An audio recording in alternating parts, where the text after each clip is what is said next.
고린도전서 13장 8절에서 13절 다 같이 읽습니다.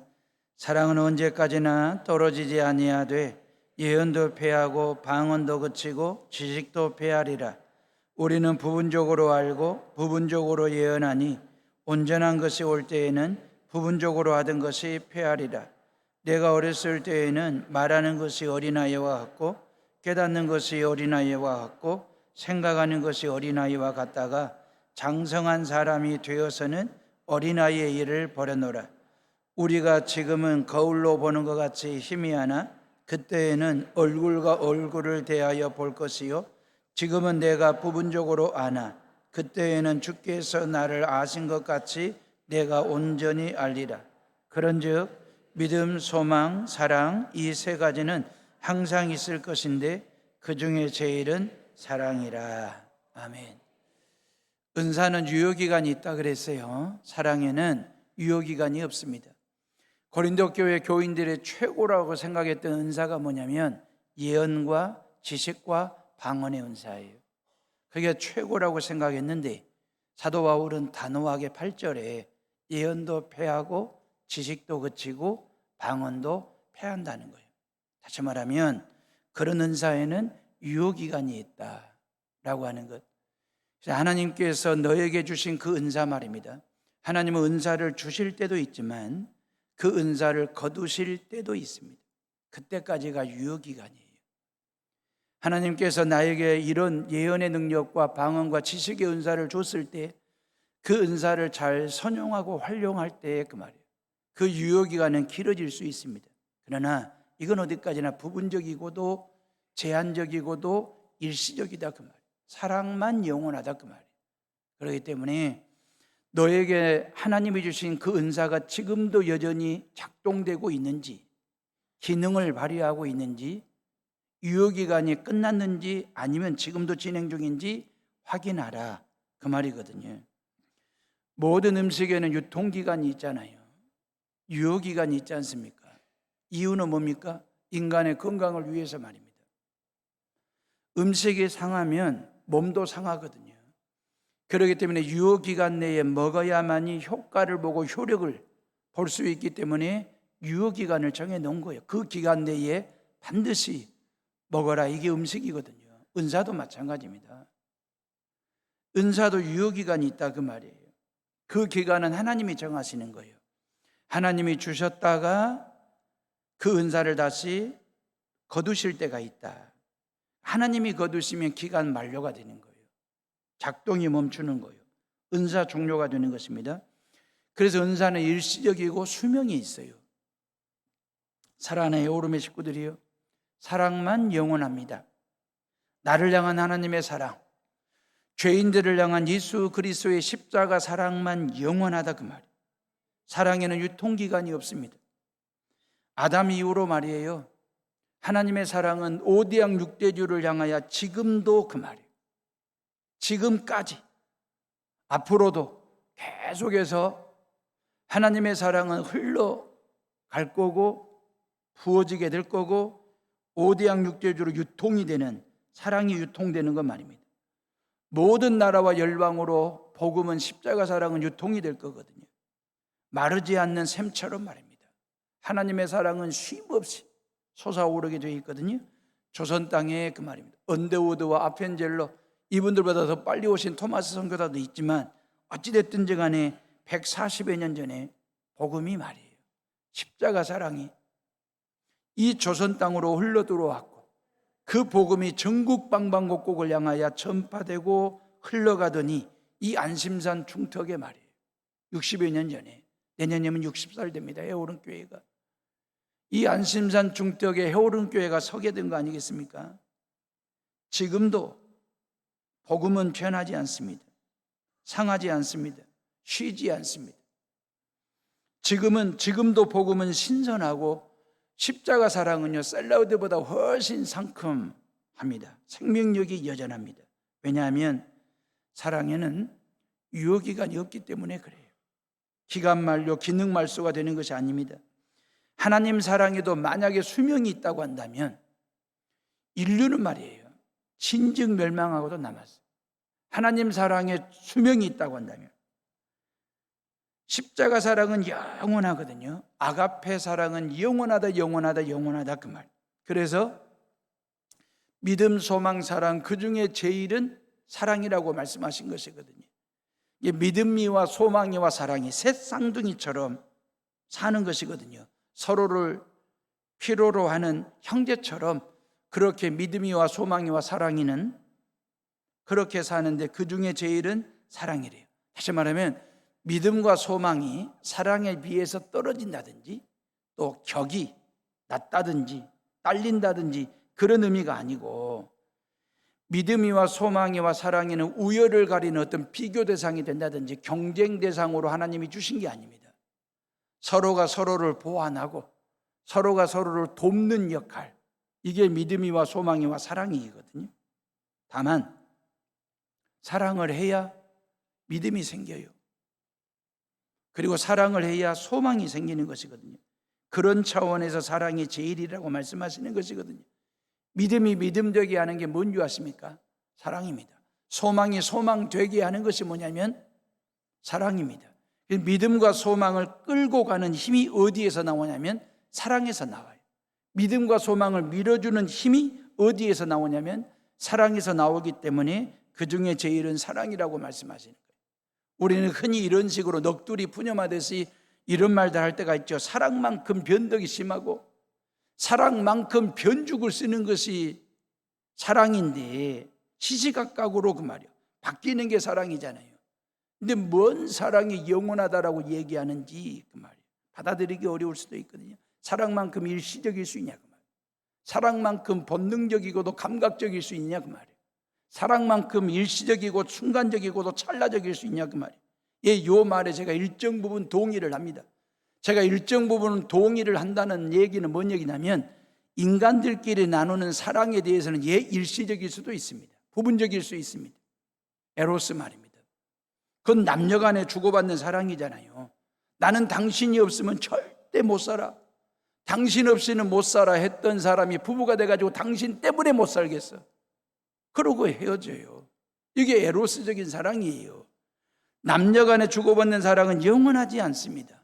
일시적일 수 있다고 말해요. 순간적인 어떤 끌림과 감동, 감격에 의해서 만나가지고 부부가 됐고 맺어졌는데 순간적인 감정을 못 이겨가지고 깨지는 경우들 말입니다. 에로스적인 사랑은 영원하지 않습니다.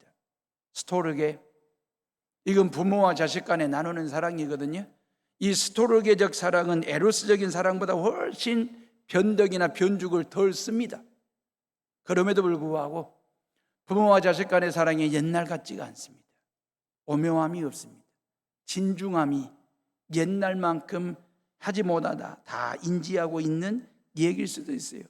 아주 극소수의 몰지각한 가정에서 자행되는 이루어지는 범죄 행위들 말입니다.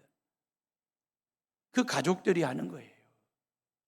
성추행, 성폭행은 이웃 사람들에 의해서 저질러지는 범죄보다도 친부, 의부대에 의해서 말입니다. 이게 스토르게예요. 영원하지 않습니다. 필로스, 이건 친구들 간에 나누는 우정, 사랑을 이야기하거든요. 친구들 간의 우정이 들쑥날쑥합니다. 이랬다 저랬다 합니다. 럭비공 뛰듯이 이리 뛰고 저리 뛰고, 이게 종잡을 수 없는, 여러분들에게는 있습니까? 평생 어깨동무하고 친구처럼 한 길을 걸을 수 있는 그 친구가 있냐 그 말이에요. 아니면 여러분들이 그 친구로 살고 계시냐 그 말이에요. 필로스, 영원하지 않습니다. 이러한 에로스와 스토르게와 필로스의 사랑, 그래서 하지 말자 그 얘기가 아닙니다. 필요합니다. 아주 중요합니다. 잘만 하면, 이런 사랑도 잘하면 삶의 활력이 되고요, 여러분들의 삶을 행복하게 하는 밑구름이 될 수 있어요. 밑돌이 될 수 있다 그 말이에요. 에로스나 스토르게나 필로스도 말입니다. 그러나 우리가 인정할 게 하나 있습니다. 아, 이건 영원한 게 아니구나, 일시적일 수도 있고 한계치가 있구나, 이걸 우리가 인정을 해야 나중에 생채기를 덜합니다. 우정이 깨질 때 생채기를 덜해요. 왜? 내가 인정을 했거든. 아, 이거 영원한 게 아니야, 이건 일시적이고도 부분적이고도 제한적인 거야. 그러면 내가 생체계를 더하는 거지. 그런 차원에서. 그럼 이러한 모든 사랑을 어떤 사랑이 끌고 가야 되냐면 아가페 사랑에 선도하고 그 뒤에 에로스와 스트로게와 필로스의 사랑이 따라가는 형식의 삶의 구조를 가지고 살아야 돼. 시스템을, 레파토리를. 절대 인간끼리 친구 간에, 가족 간에, 남녀 간의 사랑이 선도하는 그런 사랑이 아니라 영원히 변치 않는 하나님의 사랑이 앞장서고 그 사랑에 내가 이런저런 사랑을 하면서 그 아가페 사랑을 통해서 어떤 여러 가지 생책이 날 만한 깨질 만한 상황을 커버하고 보완하고 만들어가고 참고 인내하고 그러면서 사랑하는 사람으로 살아가는 것, 그 말이에요. 사랑하는 헤어룸의 식구들이요, 오늘은 사랑의 온전성에 대해서 말씀을 드리고 사랑 시리즈 대단원의 막을 내리도록 하겠습니다. 이제는 끝나는구나. 은사는 일시적이고도 부분적이에요. 근데 사랑은 이건 제한적이고 사랑은 영원할 뿐만 아니라 온전하다, 완전하다. 요 얘기를 하려고요. 9절로 10절에 보니까 교회가 은사로서 사용하는 지식과 예언은요, 이건 지극히 부분적이고도 제한적인 것입니다. 우리는 모든 것을 다 알지 못해요. 구약 성경의 최고의 선지자가 누굽니까? 모세거든. 근데 그 모세도 다 알고 하나님에 대해서 모든 걸 알고 산 사람이 아닙니다. 아브라함도 마찬가지예요. 엘리야 선지자도 마찬가지입니다. 하나님께서 알려주신 것, 보여주신 것이 지극히 부분적이에요. 하나님에 대해서 제한적일 수밖에 없다. 그래서 인간은요, 그 인간의 지식이라고 하는 것은 시간과 공간과 경험을 초월할 수 없어요. 내가 경험되어진 것만, 내가 그 시간 그 공간에서 배운 것만, 아는 것만 지식으로 나에게 예언의 능력으로 남는 거예요. 지금 여기에 있는 것만 내 거예요. 지금 여기에 있는 것만. 그게 인간의 모습이에요. 하나님이 보여주신 것만 경험하고 아는 겁니다. 온전한 것이 오면 부분적인 것은 패할 수밖에 없어요. 이렇게 설명을 해보면 태양이 뜨면 가로등은 꺼야 돼요. 왜? 가로등 불빛보다도 태양 빛이 훨씬 환합니다. 밝습니다. 선명도가 뚜렷합니다. 그렇기 때문에 가로등은 태양 앞에서 부분이에요. 그 가로등은, 태양은 가로등에 비해서 훨씬 온전합니다. 완전합니다. 완벽하다는 얘기는 아닙니다. 트럭이 있습니다. 손수레, 니아까가 있습니다. 두 가지의 기능은 다 짐을 실어 나르는 기능입니다. 근데 효율성과 가성비로 따지면 트럭이 훨씬 낫습니다. 니아까보다 훨씬 많은 짐을 빠른 시간 내에 운반할 수 있기 때문에. 성숙한 사람은 트럭을 이용해서 옮깁니다. 미숙한 사람은 니아까로 짐을 옮길 수도 있습니다. 니아까는 트럭에 비해서 부분입니다. 트럭이 등장하면 손수레는 그 기능을 올 수도 잠깐 멈추는 것, 그 얘기를 지금 하는 거예요. 다시 말하면 은사는 부분적인데 사랑이 영원하고 온전하고 완전하다라고 하는 얘기는 하나님의 사랑이 그러는데 예수 그리스도의 십자가 죽음과 부활은요, 저와 여러분들을 죄 가운데서 구원하는데 한치의 오차가 없습니다. 0.00001% 부족함이 없습니다. 하나님의 사랑은, 십자가의 죽음과 부활을 통한 구원은 완벽합니다. 온전합니다. 완전한 사랑이에요. 이 사랑은 시간과 공간과 경험을 초월하는 사랑입니다. 영혼에서 영혼까지 이르며 모든 것을 포괄하거든요. 그래서 요한은 하나님은 사랑이시라고 얘기한 거예요. 요한 1서 4장 8절에 사랑하지 아니하는 자는 하나님을 알지 못하나니 이는 하나님은 사랑이심이니라 그랬어요. 11절 말씀 봐보세요. 다 같이 11절을 읽어봅니다. 시작. 내가 어렸을 때에는 말하는 것이 생각하는 것이 어린아이와 같다가 장성한 사람이 되어서는 어린아이의 이해를 버렸노라 그랬어요. 어린아이와 장성한 사람 이미지가 뭔지 아시겠죠? 느낌이 뭔지 아시겠죠? 아이와 어른은 달라요. 차이가 있어요.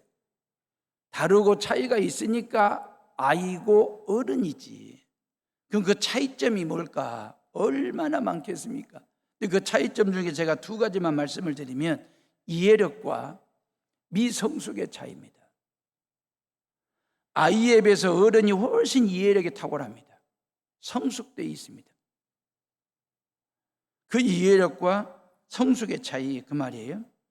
이 차이가 나기 때문에, 다르기 때문에 아이이고 어른인 거잖아요.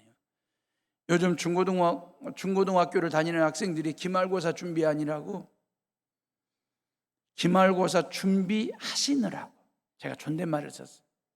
쓰고 싶었어요. 진짜 기말고사 준비하시는 분들이에요. 너무너무 애써 너무너무 열심히 노력들을 해요. 요즘 독서실과 스터디 카페는 학생들로 북적을 됩니다. 늘 북적돼야 되는데 기말고사 때 북적되는 무슨 말입니다. 딸내미 다 해도 학원 끝나고 독서실 가서 공부할 때니까 아빠 12시까지 차 대기해 그래요. 독서실 밑에 12시까지 대기하라고. 12시에 이제 목양실에 있다가 이번 한 주간은 그랬어요. 12시에 태우고 집에 와서 12시 반에 잠에 들면 새벽 예배 설교 시간에 약간 몽롱합니다. 이제 이번 주까지 해야 돼요. 기말고사 끝날 때까지. 다혜가 여고생이 되면 제가 환갑을 맞이합니다. 이제 체력 관리도 중요하지만 얼마나 기쁘고 즐거운지 모릅니다. 저는 딸내미가 새벽 2시에 차를 대라고 해도 될 자신이 있습니다. 그게 딸이고 그게 아빠이기 때문에. 요 녀석이 주는 삶의 활력은 무엇으로도 계산되지 않는 행복, 해피입니다. 즐겁습니다. 지난 화요일 날 저녁에 제 차에 타고 집으로 오는 길에 아빠, 어휘력하고 이해력이 너무 딸린다는 거예요. 제 속내를 얘기하는 거예요. 너무너무 어휘력과 이해력이 딸리고 부족해가지고 공부하기가 너무 힘들다는 거예요. 그래서 독서실에서 뭘 공부했는데 그랬더니 과학하고 사회를 공부한 거예요. 전문 용어도 나오고 하니까 이 어휘력에서 이해력에서 딸린 상황 말입니다. 제가 우리 다혜가 중학교 2학년짜리 영어 책하고 수학책을 가져 들이밀면 저는 한쪽으로 제낄 겁니다. 나는 아는 게 없어. 풀어줄 수 있는 게 없어요. 근데 사회하고 과학책을 들이밀면 제가 들여다보지는 않았지만 제가 자신일 수 있는 것은 이 딸보다도 아빠가, 이 아이보다도 어른이 훨씬 사회책을 들여다볼 때 이해력과 이해도와 어휘력은 더 나을 거라고 생각합니다.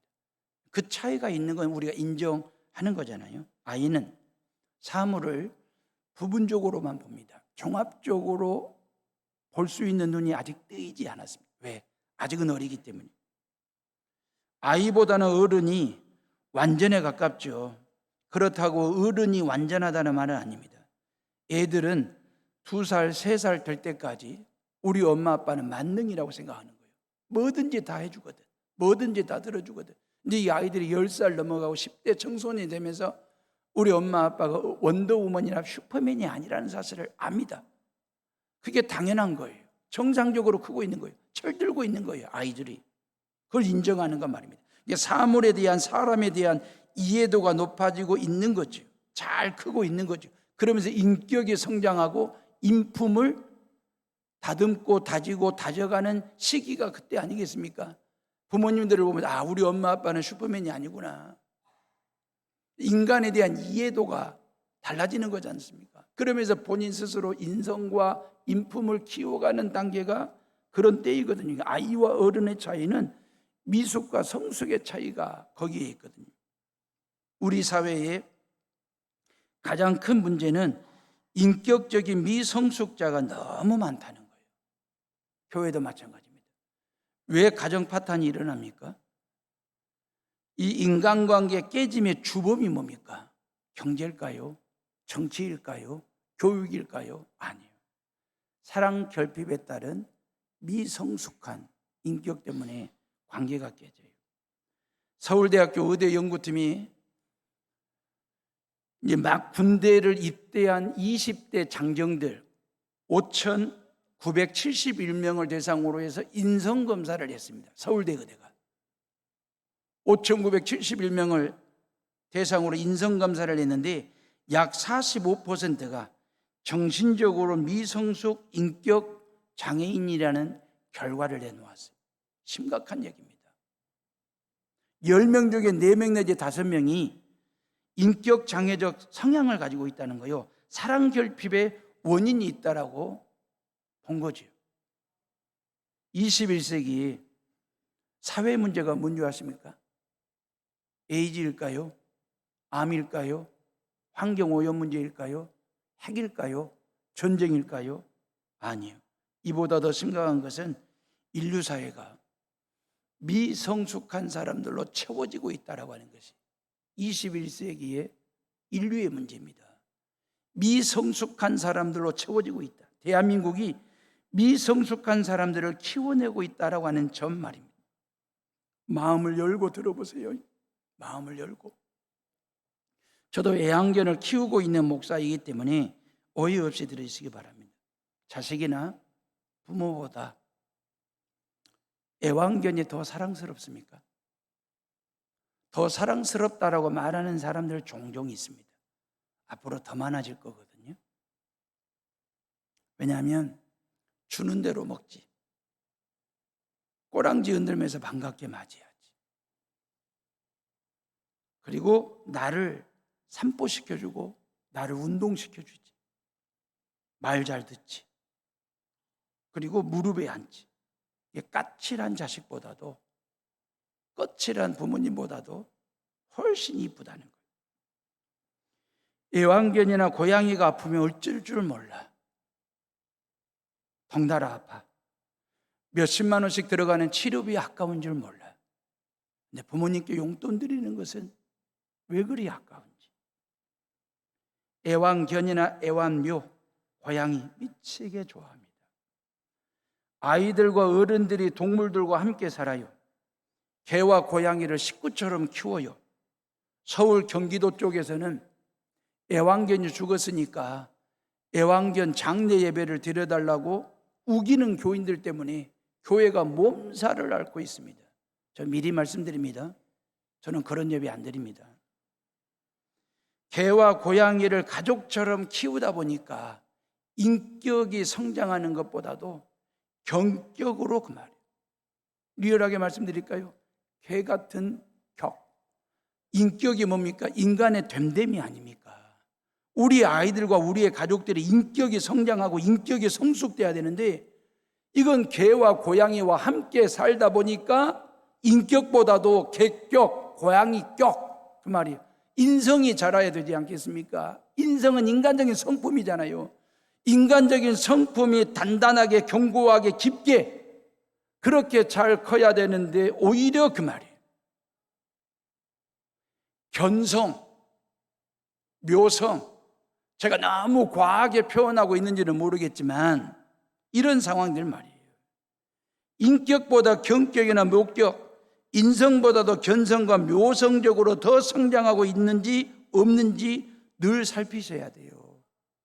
이건 심각한 사회적인 문제예요. 가족 간의 끈끈한 사랑을 깰 수도 있습니다.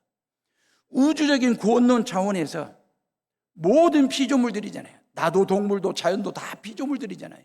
피조물이기 때문에 사랑도 해야 되고 보호해야 될 책임도 있습니다. 그러나 그 말이에요. 동물은 동물일 뿐입니다. 짐승은 짐승일 뿐입니다. 사람보다 더 귀할 수 없고 이쁠 수 없어요. 이뻐해서도 안 돼요. 이뻐하는 순간 미숙한 사람이 되는 거예요. 비성서적이고도 비신앙적인 말입니다. 미숙에서 벗어나 성숙한 삶으로 나아가는 것 말입니다. 짐승은 지극히 부분입니다. 애완견, 애완묘 모두가 다 부분적이고 전부가 아닙니다. 오히려 애완견이나 고양이보다 전부는 뭡니까? 가족이지. 가족보다 더 전부는 뭡니까? 예수 그리스도이시죠. 예수 그리스도의 사랑을 중심으로 해서 그 말이에요. 예수 그리스도의 사랑을 중심으로 해서 가족 간의 사랑, 이웃 간의 사랑, 친구들 간의 사랑, 남녀 간의 사랑을 견고하게 단단하게 든든하게 자리매김할 수 있도록 그 관계성이 더 중요한 거지 그 말이에요. 영원하시고도 온전하신 완전하신 예수님과 내가 잘 버무러지는 동화가 되는 연대가 되는 그러한 사랑과 그러한 신앙과 삶을 통해서 그 말입니다. 성숙해지는 것. 예수님을 내 삶의 대장으로 대빵으로 모시고 사는 거예요. 그래야 장성한 신앙인이 장성한 믿음의 분량에 이르게 되는 것이거든요. 예수님을 쫄병으로 부리듯이 대하시면 삶이 미숙해지고 신앙이 미숙해집니다. 예수님을 내 삶의 대장으로 전부로 영원하시고도 완전하신 분으로 모시고 살아야 삶의 성숙이 생기고 신앙의 성장이 이루어진다는 사실 믿으시기를 주님의 이름으로 축원합니다. 우리의 신앙도 초신자일 때는 하나님을 좋으신 하나님으로 믿는 게 맞아요.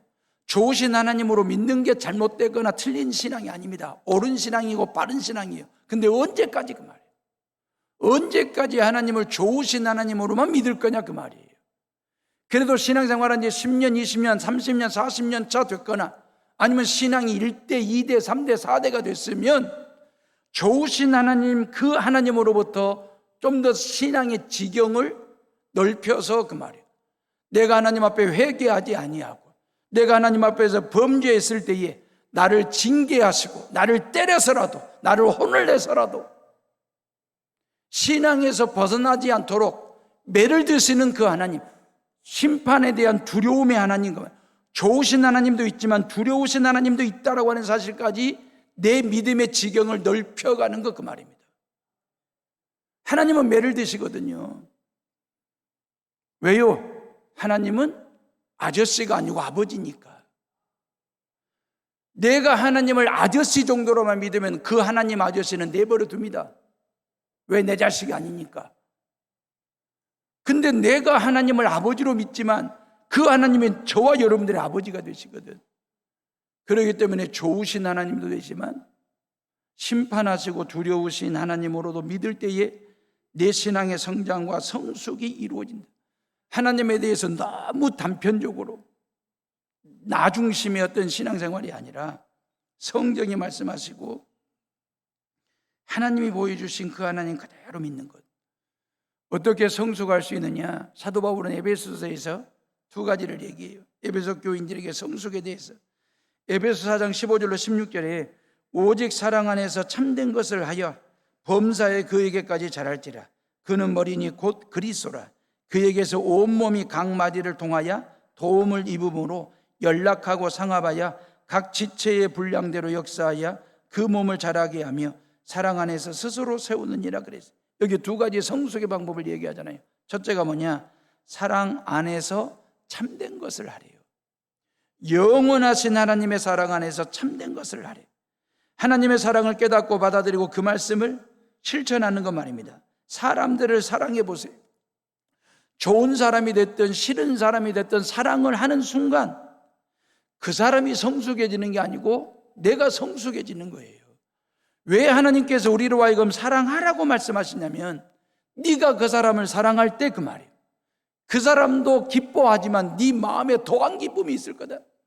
네가 하나님의 말씀대로 순종하고 말씀대로 살아야 되는 이유는 뭐냐? 네가 하나님의 말씀대로 살기 위한 영적인 몸부림을 치고 발버둥을 치는 순간에 너는 성숙한 신앙인이 될 수 있다. 이게 성경의 약속이에요. 두 번째는 공동체 생활입니다. 이 공동체 생활이 너무 중요한 거예요. 공동체, 교회 공동체에 적극적으로 참여하여 신앙생활할 때에 성장을 하는 것이거든요. 교회 머리는 그리스도이십니다. 저와 여러분들은 각 지체이거든요. 그 지체와 머리가 연합하여 한 몸이 될 때에 그 말입니다. 그 지체는 자란다 그 말이에요. 성장한다 그 말이거든요. 나의 머리 되시는 예수님과 내가 연결, 연합, 연대할 때에 그 말이에요. 나는 영적으로나 육적으로 정신적으로 자란다. 그걸 성장이라고 말하고 성숙이라고 이야기하는 거예요. 요즘 아이들 봐보세요. 형제가 없어요. 많아봐야 둘이에요. 하나밖에 안 나. 공동체가 뭔지를 모르고 자랍니다. 인격의 성숙이 이루어지기가 힘든 가정의 구조를 가지고 있어요. 더 놀라운 것은 친구 사귀지 말고 공부만 해. 이게 우리 부모들의 욕심이에요. 친구 사귀지 말고 공부하라고 학원으로 내몰아버리니 이건 정말 공동체성을 배우지, 사회성을 배우지를 못하는 것입니다. 그리고 인격적으로 성장하지 못하고 인격을 다지거나 인품을 만들어갈 기회가 없어요. 그건 인간관계를 통해서 만들어지는 것인데, 그렇게 학원으로 내몰리다가 집에 와서 봤더니 고양이가 있어, 개가 있는 거예요. 한국 학생들은 지능지수가 탑 클래스입니다. 싱가포르하고 홍콩, 이 도시국가잖아요. 이 도시국가 다음으로 지능지수가 제일 높은 민족이 대한민국 국민들이거든요. 근데 창의력은 C클래스입니다. C학점이에요. 이 점수도 아니야. 친구들과 어울리지 못하는 사회 시스템에 문제가 있습니다. 아이들에게 친구가 많다, 그건 정상적으로 크고 있는 거예요. 친구들하고 어울리라고 하세요. 친구들하고 놀으라고 하세요. 교회 공동체는 그런 점에서 가장 좋은 곳입니다. 신앙 공동체는 교회 학교 아이들이 이번 여름 성경학교 신앙수련회 다 교회에서 1박 2박씩 하잖아요. 선생님들과 함께 1박 2박씩을 하면서 살보듣기는 지네들끼리 추억거리를 얘기하고 지네들끼리 밤 새벽 2시 3시가 되도록 잡담이 됐든 덕담이 됐든 이야기들 나누면서, 그러면서 교회에서 하룻밤 이틀밤 잔다라고 하는 것이 그 아이들의 삶 속에, 생각 속에, 사고구조 속에 그 말이에요. 이 공동체성을 키우는 아주 중요한 것이거든요. 하나님의 영원하고 완전하신 사랑은 개인적으로도 받아야 하지만 공동체적으로도 받아야 됩니다. 우리는 지금 이 시간 예배 공동체, 이 예배를 드리고 있잖아요. 하나님께서 이 예배를 통해서 이 예배를 드리고 있는 모든 공동체, 신앙 공동체, 요원, 모든 성도들에게 하나님께서 하늘문을 여시고 부어주셔요. 채워주셔요. 당신의 사랑과 당신의 모든 것을 부어주시고 채워주셔요. 얼마만큼 챙겨가지고 가느냐, 바리바리 챙겨가지고 가냐는 건 여러분들의 몫이에요. 하나님은 똑같이 부어주십니다. 하나님은 똑같은 양으로 은혜와 사랑과 축복을 부어주시는데, 왜 부어주시냐 그 말이에요. 왜 채워주시냐 그 말이에요. 하나님이 주신 사랑 몽땅 챙겨가지고 세상으로 나아가 직장 공동체에서, 가족 공동체에서, 여수 공동체에서 사랑 소비자로 살아라 그 말이에요. 사랑 유통업자가 되라 그 말이에요. 사랑을 택배하는, 너를 통해서 하나님의 사랑이 직장 내에서 흘러가고 유통하는 유효기간이 없는 이 사랑을, 영원한 하나님의 사랑을 나누고 베푸는 자가 되라고 하나님께서 이 예배 공동체에 당신의 사랑을 우리에게 부어주시는 것이거든요. 12절 말씀이요. 12절을 다 같이 읽어봅니다. 시작. 우리가 지금은 거울로 보는 것 같이 희미하나 그때에는 얼굴과 얼굴을 대하여 볼 것이요, 지금은 내가 부분적으로 아나 그때에는 주께서 나를 아신 것 같이 내가 온전히 알리라. 그래서 지금과 그때에 그랬습니다. 지금과 그때 시제가, 지금은 현재예요. 그때는 미래이거든요. 1세기 당시, 예수님 당시의 교인들만큼 예수님에 대해서 또렷하게 본 사람들이 누가 있겠어요? 예수님과 동일한 시대에 살았던 사람들이니까. 지금은 그때라고 말이에요. 근데 저와 여러분들에게 지금은 예수님에 대해서 희미하죠. 성경이 우리에게 있고 설교가 우리에게 있지만 청동거울로 들여다보는 것처럼, 아무리 제가 설교를 해도, 여러분들의 성경 몇 동 몇 필사를 하더라도 우리가 아는 예수님에 대해서는 지극히 부분적이고도 제한적입니다. 제한적이다 그 말이에요. 청동거울로 들여다보는 것은 희미리합니다. 근데 그때가 온다는 거예요. 언제? 그때가 미래. 예수 그리스도께서 재림주로 오실 그때, 아니면 여러분들이 죽어서 천국 가서 예수님을 얼굴과 얼굴 대면할 그때가 온다라고 얘기했잖아요. 그때가 되면 예수님의 얼굴과 나의 얼굴이 대면할 때가 온다. 이 얼마나 귀하고 이 얼마나 기다려지는 날이냐 그 말이에요. 왕 앞에 서 있는 모든 신하들과 사람들은 다 고개를 떨굽니다. 고개를 못 들지. 고개를 떨굴고 땅을 쳐다보면서 왕과 대화를 합니다. 신분이 동등하지 않기 때문에, 지위가 같지 않기 때문에. 그래서 고개를 떨구는 거예요. 근데 왕이 얼굴을 들라, 고개를 들어라. 그런 순간 이보다 더한 행복이 어디가 있어요? 이보다 더한 축복이 어디가 있어요? 왜 왕이 고개를 들고 얼굴을 들라고 말씀했겠어요? 내가 네 얼굴 똑바로 보고 싶고 네도 내 얼굴 똑바로 봐, 그 말이에요. 신분이 동등해진 것은 아니지만 내가 너를 그렇게 여기겠다, 그 말이에요. 나는 네 아버지고 너는 내 자식이야. 그러니까 얼굴 들어, 고개 들어, 나를 봐. 이게 하나님의 사랑이에요. 또 하나, 친밀하기 때문에 고개를 들라, 그렇게 말씀하시고 또 말씀하시는 거예요. 자, 13절 마지막 절입니다. 다 같이 읽어봅니다. 시작.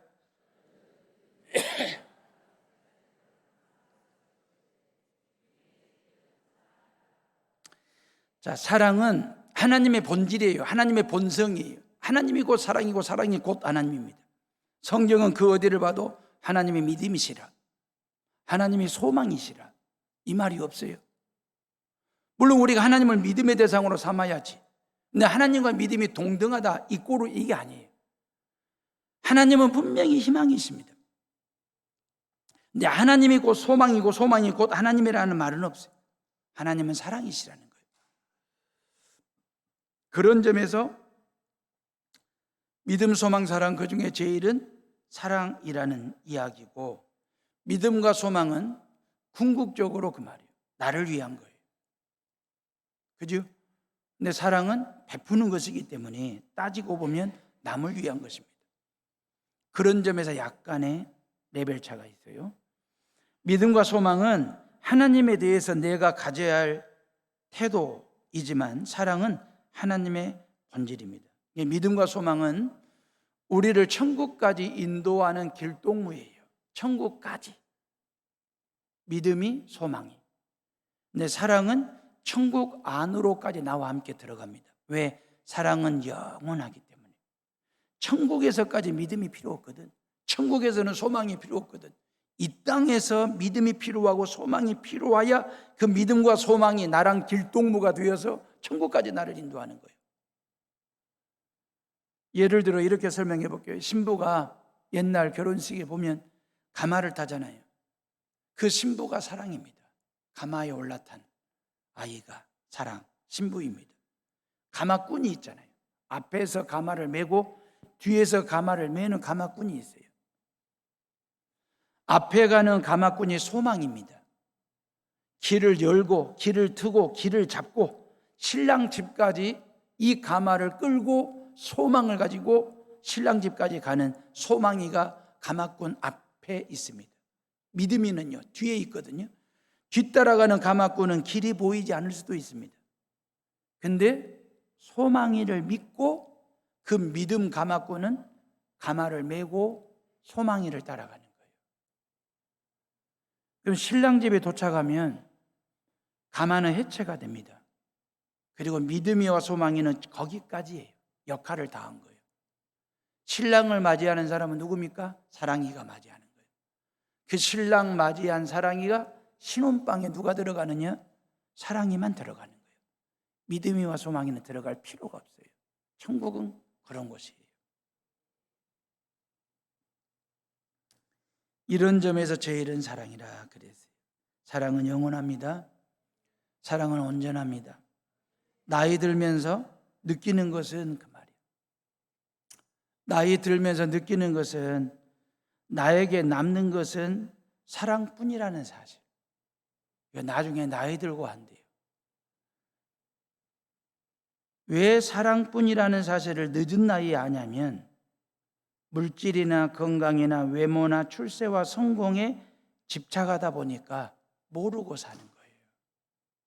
사랑이 최고라고 하는 거죠. 모르고 살아. 그게 그거라고 생각하는 것이. 50 넘으면 잘생긴 사람이나 못생긴 사람이나 외모의 평준화가 이루어집니다. 저는 100% 동의합니다. 그 말에. 60을 넘기면 배운 사람이나 못 배운 사람이나 지식의 평준화가 일어난대요. 70 넘기면 부자나 가난한 사람이나 물질의 평준화가 이루어진다는 거예요.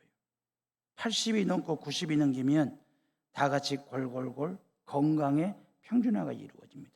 그러나 끝까지 가는 것이 있어요. 끝까지 가는 것이. 그것은 사랑입니다. 사랑만 남아요.